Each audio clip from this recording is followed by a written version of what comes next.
बिस्मिल्लाहिर्रहमानिर्रहीम अस्सलामु अलैकुम रहमतुल्लाह। पाकिस्तान में इस वक्त जो मिलिट्री इस्टेब्लिशमेंट टॉप मिलिट्री कमान की अहम तरीन तैनातियों के ऊपर नून लीग जो खेल खेल रही है, ये आप समझ लें कि ये आग से खेल रहे हैं। जो इनकी जानब से काम किया जा रहा है ये आग से खेलने के मुतरातिफ है। अब सिनारियो क्या बनने जा रहा है? नून लीग के पास इस वक्त ऑप्शन क्या बचे हैं? ये जितनी इस वक्त रस्साकशी खंचातानी हो रही है अपनी मर्जी की तैनातियाँ करने के ऊपर, ये जो बारगेन, ये जो इनके दरमियान एक डील, इनके दरमियान ये सारा डिलेइंग टैक्टिक्स और जलील करना, एम्पैरस करना, ये जो तमाम चीज़ें हो रही हैं, इसके बाद नून लीग के पास ऑप्शन क्या बचते हैं और इस्टेब्लिशमेंट के पास ऑप्शन क्या बचते हैं, या आप कह लें जो टॉप पॉलिटिकल कमान है उनके पास ऑप्शन क्या बचते हैं। बड़ा अहम तरीन मामला इस वक्त ये बन चुका है पाकिस्तान में। हर जगह पर, किसी भी जगह पर ये बात हो रही है, हर जगह पर यही डिस्कस हो रहा है कि अब होगा क्या, किस तरह से आगे मामला बढ़ेगा और किसकी कामयाबी होगी, किसकी नाकामी होगी, कौन घर जाएगा, कौन इक़्तिदार में रहेगा। अब इसके ऊपर शर्तें तक लग गई हैं।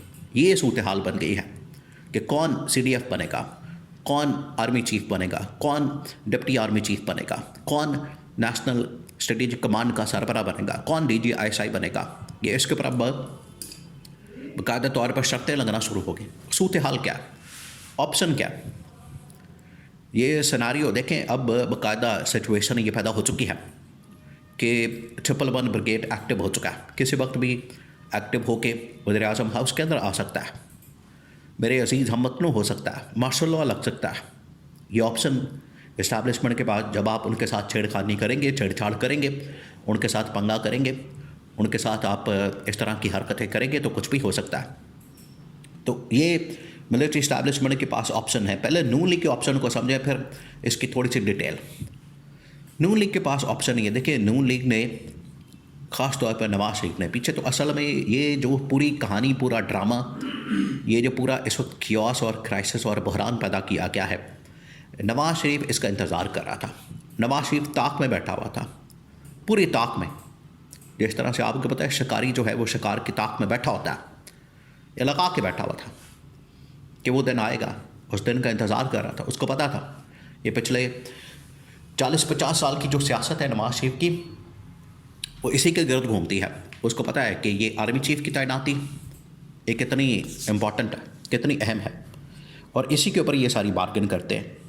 तो नवाज शरीफ बैठा हुआ था कि ठीक है, रिटायरमेंट डे आने दें, 29 नवंबर आने दें, 2025 आने दें, फिर मैं देखता हूँ जो मेरे साथ इन लोगों ने धोखा किया, मुझे जो वज़ीर-ए-आज़म नहीं बनाया, मेरे साथ जो लंदन प्लान तय किया, मैंने अपनी सारी शर्तें पूरी कर दी, मुझसे जो डिमांड किया गया मैंने पूरा कर दिया, लेकिन मेरे साथ बाद में हाथ किया गया, धोखा दिया गया।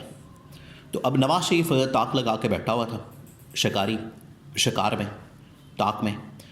तो वो दिन आ गया 29 नवंबर 2025, रिटायरमेंट का दिन, और उस दिन जनरल आसिम की रिटायरमेंट होती है, नोटिफिकेशन नहीं किया जाता।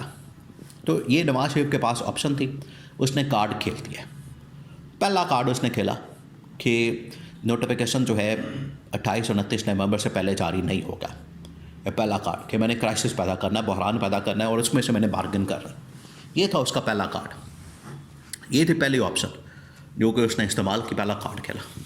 दूसरा उसने फिर कार्ड खेला कि इसके ऊपर फिर बार्गेन होगी, और बार्गेन के लिए मैं डायरेक्ट नेगोशिएट करूँगा, बातचीत करूँगा, और इस्टेब्लिशमेंट के साथ, टॉप पॉलिटिकल कमांड के साथ, जनरल आसिम के साथ मैं डायरेक्ट डील करूँगा। देखिए आप इस लिंक को चेक करें, आज से तकरीबन कोई 2-4 महीने पहले, जिन दिनों में ये तरमीम आने वाली थी 27वीं 26वीं, तो मुसलसल इनकी मुलाकातें हो रही थी।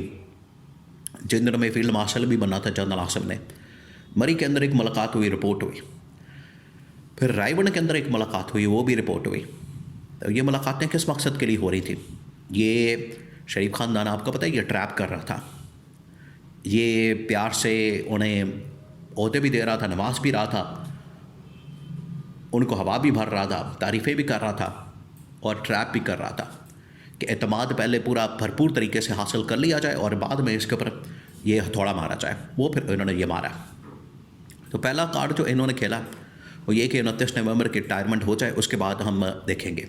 सेकंड, अब ये कार्ड जो बाकी खेले जा रहे हैं उसमें ये कहा जा रहा है कि तमाम की तमाम जो तैनातियाँ वो हमारे इख्तियार में होगी। तरमीम के अंदर, एक्ट के अंदर, जो आर्मी एक्ट है उसके अंदर जो तरमीम की गई है उसमें ये कहा गया है कि ये तैनातियों का इख्तियार जो तमाम की तमाम इस वक्त टॉप मिलिट्री कमांड में ये अहम तरीन पोजीशन इस्टेब्लिशमेंट की, आर्मी चीफ से लेकर फील्ड मार्शल, फिर उसके बाद CDF और DGISI और स्ट्रेटेजिक कमांड, फिर उसके बाद जो डिप्टी आर्मी चीफ, इनकी तैनातियाँ तो चली गई। एयर चीफ, नेवी चीफ, इनकी तैनातियाँ तो चली गई CDF के पास, जनरल आसिम के पास अगले 5 साल के लिए। तो अगले 5 साल के लिए तो उनको पता है कि हमने तो सब कुछ अपना काट कूट के तो उनके हवाले कर देना, हमारे पल्ले क्या बचना। नून लीग को इस बात का अंदाज़ा है, नवाज शरीफ को ख़ास तौर पर। इसी वजह से नवाज शरीफ अब ये बात कर रहा है कि सब कुछ आपको नहीं देंगे, बल्कि जो CDF का होता है और उसके बाद डिप्टी आर्मी चीफ, DGISI, उसके बाद जो ये स्ट्रेटेजिक कमांड है इसका ओहदा, इसकी तैनाती ये अभी इसी वक्त करेंगे भी हम, और अपॉइंटमेंट की अथॉरिटी भी वज़ीर आज़म के पास होगी, सिविल गवर्नमेंट के पास होगी, और लगाएंगे भी वो फ़ौरन तो हम करेंगे, और आगे जाके फिर ये गवर्नमेंट के पास रहेगी अथॉरिटी। इसके ऊपर फड्डा पड़ गया। इन्होंने ये जो खेल खेला है इसकी वजह से जो इस वक्त आर्मी चीफ है, एक तो वो रिटायर हो चुका है, आर्मी जो है बगैर कमांड के है, और नंबर 3 देखिए आजकल लोग बात कर रहे हैं कि नहीं उनके पास टेन्योर 5 साल का, 5 साल का नहीं है, 3 साल का था। इन्होंने 26वीं तरमीम बाद में की, उसकी एप्लीकेशन, उसका इतलाक़ माजी से नहीं होगा, उसके लिए भी आपको एक्सटेंशन देनी पड़ेगी। एक्सटेंशन दे देते या उसकी तैनाती कर देते, वो 5 साल के लिए बन जाते हैं। इसका मतलब है कि 2027 में फिर आके आर्मी चीफ की तैनाती का इनको नोटिफिकेशन जारी करना पड़ेगा। तो हर जगह पर इन लोगों ने कन्फ्यूज़न जानबूझ के रखी, जानबूझ के इन लोगों ने ये वारदात डाली है। तो ये माजी के अंदर जब भी हुआ, देखिए इन्होंने 99 के अंदर भी यही वारदात की थी, जब नवाज शरीफ ने उस वक्त के DGISI को, जनरल ज़ियाउद्दीन भट्ट को DGISI से उठा के आर्मी चीफ बना दिया और रास्ते में ही, हवा में ही जनरल मुशर्रफ को बरतरफ कर दिया। तो 111 ब्रिगेड एक्टिव हुई, वो पहुंची वज़ीर आज़म हाउस के अंदर, और जनरल ज़ियाउद्दीन भट्ट ने कहा कि ये अब मेरा हुक्म चलेगा। उसने कहा था कि नोटिफिकेशन दिखाएं मुझे बतौर आर्मी चीफ, अगर आपके पास नहीं है तो आप आर्मी चीफ नहीं है, आर्मी चीफ इस वक्त मुशर्रफ है। वहाँ से फिर खेल बिगड़ गया और फिर हुकूमत का तख्ता उलट दिया गया नवाज शरीफ का। ये वो खेल खेला जा रहा है।